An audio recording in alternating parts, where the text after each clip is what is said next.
you ever wondered why you keep attracting people who drain your energy? People who seem charming, attentive, even magnetic at first, but slowly, piece by piece, they tear you down. You start questioning yourself. You start wondering, is it me? Am I too much?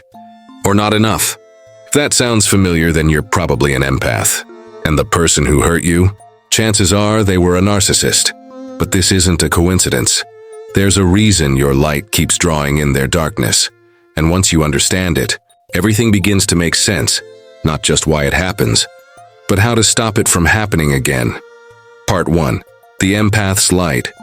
You were born with a gift and a burden. You feel everything. You pick up on moods, energy, unspoken words. When someone's hurting, you can sense it before they even tell you. You feel other people's emotions like they're your own. And because of that, you care deeply, you comfort, you forgive. You try to heal, even when it costs you your peace. But here's the thing no one tells you. Empathy, as beautiful as it is, shines like a light. And light attracts attention, both from those who seek warmth and those who crave control. You see, empaths radiate something rare, unconditional understanding. And to a narcissist, that's irresistible, because they're starving for validation, and your empathy feels like an endless source of it. You reflect their best image back at them. You make them feel seen, adored, even loved, something they can't feel on their own. And in that moment, the trap is set, not because you're weak, but because you love deeply. Part 2. The Narcissist's Mask. When a narcissist first enters your life, they feel electric. They make you feel like you finally met your match. They listen. They mirror your interests. They echo your dreams and even your pain. You think, finally, someone who gets me. But what they're really doing is studying you. They're taking notes on your empathy, your triggers, your wounds, your hopes. They build an illusion that feels like connection, but it's manipulation wrapped in charm. You share your deepest self. They weaponize it. They learn what makes you feel safe, and later, they use it to make you doubt yourself. The compliments turn to criticism. The warmth becomes cold. The I love you becomes you're too sensitive. And because you care so deeply, you keep trying harder. You think maybe if you love more, give more, understand more, they'll change. But narcissists don't want change. They want control. They don't want love. They want supply. And you, the empath, are the perfect source. Part 3. The Hidden Magnetism.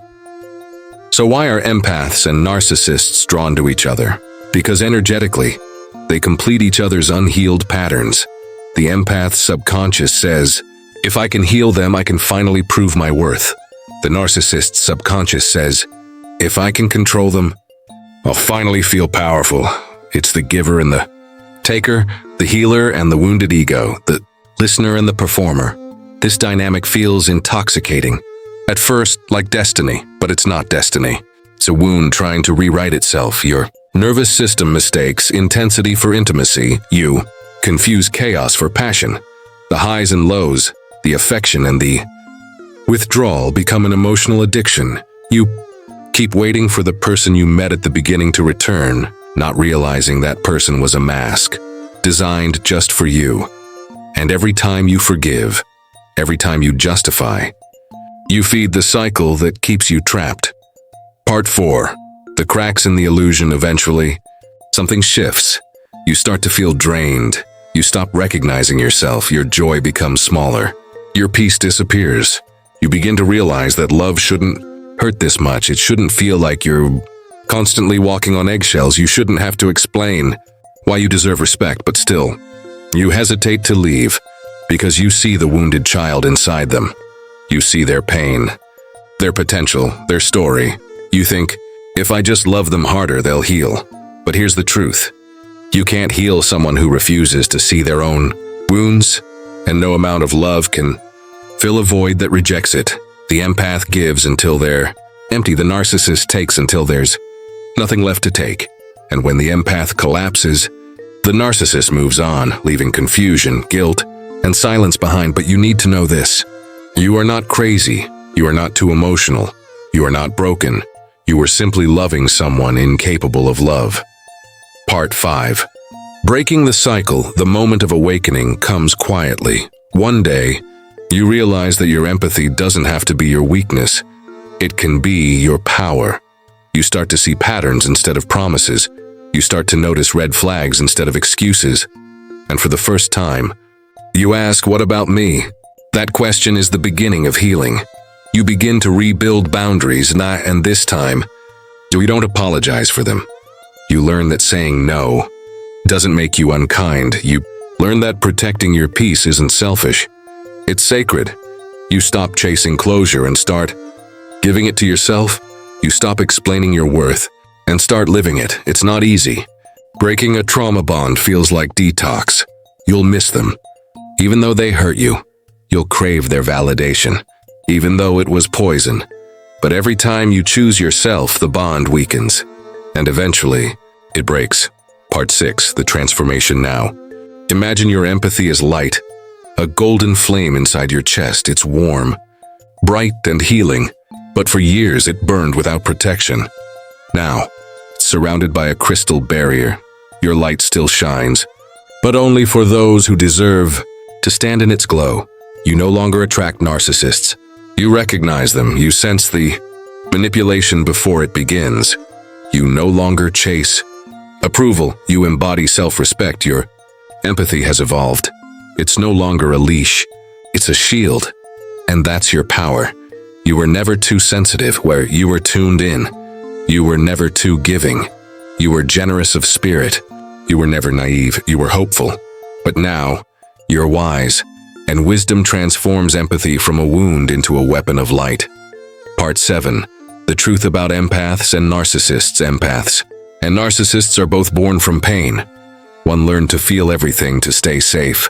The other learned to feel nothing to survive. You both carry stories of survival, but you chose to heal. You chose to grow. You chose to love without losing yourself. That's what makes you powerful. Because at your core, you're not just an empath, you're a healer, a mirror, a light that reveals truth. And while narcissists are drawn to that light, they can't stand in it for long, because your awareness burns through their illusion. Your healing breaks their control, so keep shining but wisely, keep loving, but with discernment, keep giving, but never at the cost of your soul. Part 8. The message. If you've ever loved a narcissist, you've already proven your strength. You've loved someone incapable of love and survived it.